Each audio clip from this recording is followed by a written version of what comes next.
juga tanpa nono aku.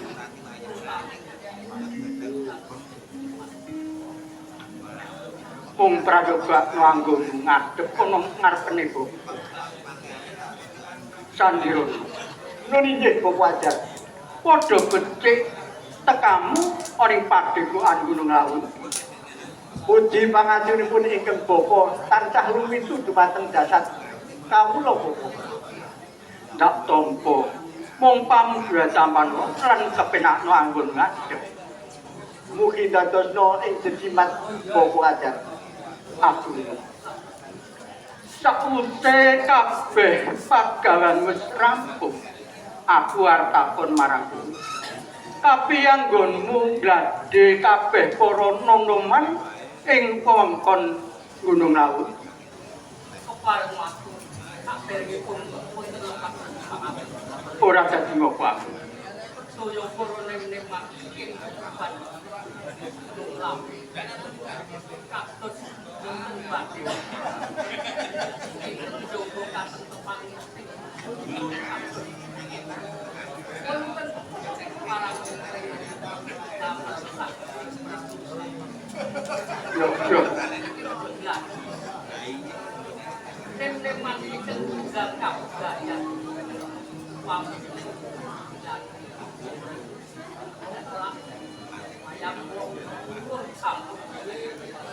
Yo. Sing tak karepake kaya ngono kuwi. Aja nganti nom-noman ing padepokan Gunung Laut nglayaki seni kabudayan. Lan aja nganti kalah karo kabudayan. Mula Kakang Jokowi, kabudayan Jawa iki yen bisa ngrembaka lan lestarekno marang kanca-kancamu kabeh. Sandro, Nun inggih Bapak Ajar. sakuse kowe teka ana ing padepokan Gunung Laut iki, aku banget ngaturke panggung. Nun inggih Bapak Ajar. Amarga kowe kuwi siswa sing ndak tresnani kang bisa gawe makmuring ing padepokan Gunung Laut. Mula kang kuwi Sandro. Aku njaluk marang sliramu kowe sing bisa menehi sesuluh apa dene pewarah marang wong tani padepokan Gunung Laut. Nun inggih Bapak Ajar. Menapa ingkang dados pangandikanipun Bapak Ajar menapa ingkang dipun paringaken dumateng cantrik menteri sedaya sampun ngestokaken Bapak Ajar. Malah sak menika para cantrik menika anggenipun olah tetanen sampun sami pikantuk hasilipun Bapak Ajar. Menika ingkang sampun wonten takler pedusunan sawetan pedusunan sampun sami panen sedaya Bapak Ajar. Ya kaya ngono kuwi tak jalu. Sadurunge kowe kuwi menehi pewarah menapa pitutur marang wong ing padusunan Gunung Laut. Anggone padha tetanen ora bisa ngasake tetuan kan subur makmur. Nanging sakwise kowe menehi sesuluh apa dene pitutur marang wong tani ing padepokan Gunung Laut. Saiki anggone padha amung tani bisa kidoro-yoro subur makmur. Nun inggih sedika dawuh Bapak Ajar. Mula pakaryan kang kaya estokno sak lawas. Nun inggih. Aku sakwise aku ngawuning kabeh para wong-wongan ing padepokan Gunung Laut anggone padha tetanen bisa subur makmur gemah ripah lojinawi ndadekake seneng ati.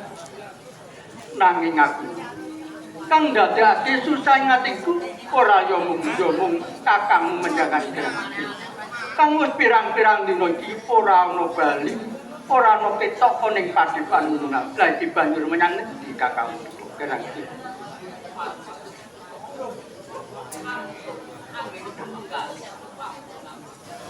Amar pancen mangkaten menika pun kakang pancak kali sirmaken Yo kuwi sing tak kuwatirake. Yen to mendhae kakang Granting ora bisa manyang itu aku buat bapak. Pak, aku balik Pak.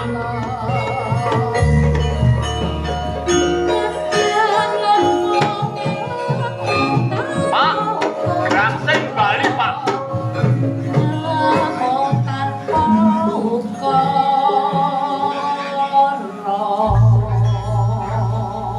Tak ruwoke nang njaba kemudo ngrasani aku. Pasan tekan kene padha meneng wae. Kaya orang-orang kepindah. Wis ra dianggep wong kaya tak balekne wae aku. Grancing. Kowe iki kepiye? Lagi wae tak rasani karo Adi Magunung. Kok Kakang Grancing wis pirang-pirang dina ora ono bali iki menyang endi. Lah aku lagi teko malah lunga meneh iki karepmu kepiye, Grancing? Bapak kita kon apa nyemoni? Bapak mesti ndek Pandhawa sing ora pas. Aku bali darane arep butuh duit. Apa jane ora mung arep njaluk, Pak? Tenang to. Grancing, kowe bakal njaluk duit karep apa? Pak, aku mentas wae adi jago, Pak. Nanging meh wae menang ning aku dadine kalah, Pak. Nah janto kalah aku sadurunge wis utang karo kanca-kanca, Pak. Dadi aku mestine kudu nyarutan, Pak. Grancing. Dadi anggonmu ngabutuhan ki burung tok maringi. Grancing. Yen kowe manut karo bapak, anggonmu tumindak ngabutuhan kuwi lerenono. Kowe mertobat ana ngati Gusti kang gawe urip nindakake nyebedah kang nimang perkara mesti uripmu bakal mulya. Bapak menehi aku ngelmu Aji Jaya Kawijayan. Kawit aku isih timur, isih cilik. Bebasan tan tegas tapak paluning pandhe sisaning Gurindo. Tinatah mendat jinoro menter. Nek ora tak gunakake memus pro dadine to, Pak. Bapak ki dong ora, Pak. Grancing. Rikala semono kowe cilik tak gegulang sing supayane tak bisa dadi anak sing bisa mikul dhuwur menendero karo wong tuwa. Nanging kowe tumindakmu kaya mangkono. Aku malah Adi Jaya Kawijayan karo ora tak tumindak sing culika tak kon nulungi parang padha-padha ora nalisir saka bebener. Karepmu ngono kuwi. Karepe bapak, wong sing jenengane wong urip. Kuwi ana tumindak ala tumindak apik. Serandala pisan nek kiwa kabeh dienggo ora penak. Nek tangan kabeh dienggo ora penak, nek kiwa tengen dadine penak. Ora, Pak. Grancing. Yen kudune sing mulang anak iki aku ora malah kowe mulang karo aku piye? Ala umume wong tuwa mulang anak, aku ora umum kok, Pak. Mula kok kowe tak kon lumrah dadi wong tumindak kang gedhe kaya Adi Magunung iki. Pak, wong tumindak ala ki ana sing seneng lho, Pak. Ora ana wong tumindak ala kok disenengi. Ora ana Grancing. Ora ana wong seneng tumindak ala ora ana. Sing seneng ana, Pak. Ayo sapa sing seneng tak takon aku. Setan, Pak. Grancing. Aning padepokan Gunung Lawu ki ora ana setan. Amarga akeh siswa sing wis manengku marang Gusti Kang Maha Kuwasa wedi yen setan ki dumunung ing padepokan Gunung Lawu iki. Yo, Bapak pinangka ki ajar kantore Gunung Lawu. Wis kondang kau nang-nang apa takon karo kowe, Pak? Yo, takonen, Pak. Yen sing gaurep yo jengkel. Setan yo jengkel. Apa, Pak? Bedhane, Pak. Nek padepokan Gunung Lawu ki ora ana ulangan kaya aku ra iso kuwi ra ono Grancing. Woi, pinter Grancing, Pak. Sing gaurep yo jengkel, setan yo jengkel. Wong sing demeni bojone setan, Pak. Grancing.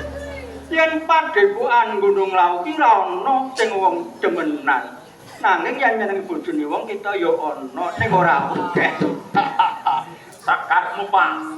Ono, Pak. Aku arep takon, Pak. Dumununge anak pola Bapak Prada. Coba, Pak.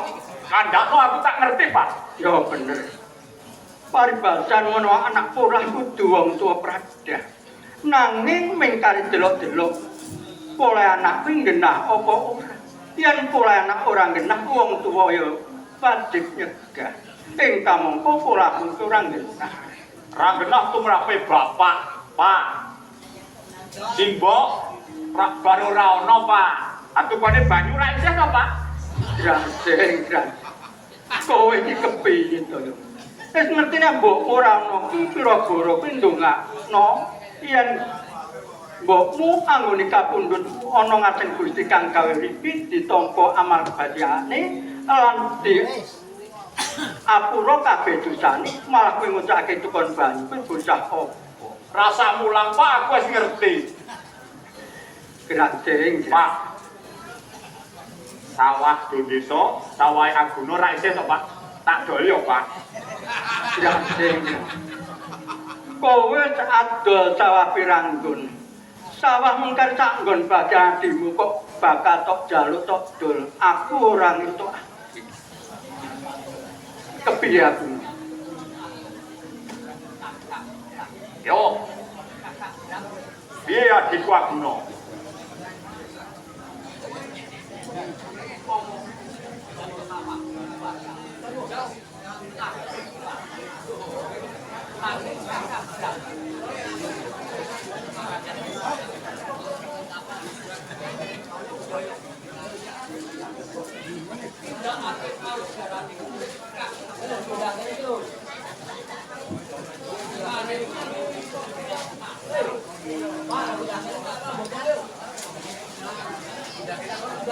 Aguna ora sampeyan karo kakakmu Aguna.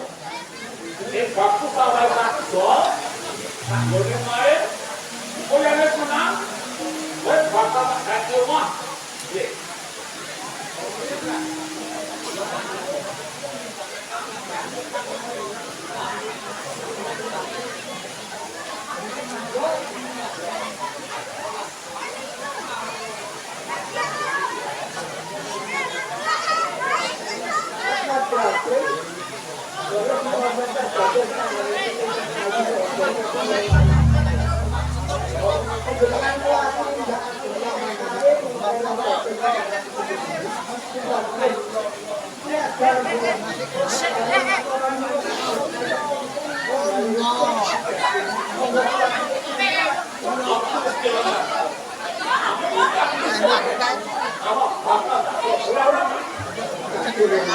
Kamu demok cagak.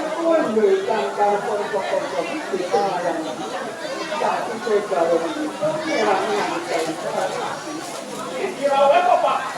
Ulangi lagi yang salah. Oh, kirawe gitu. Apa?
Yang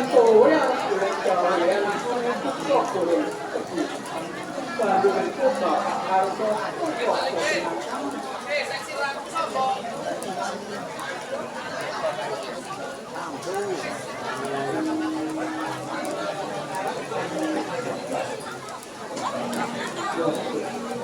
kowe di tanah watu kalian soko yang kowe jangan mani dan begitu kalian sudah baik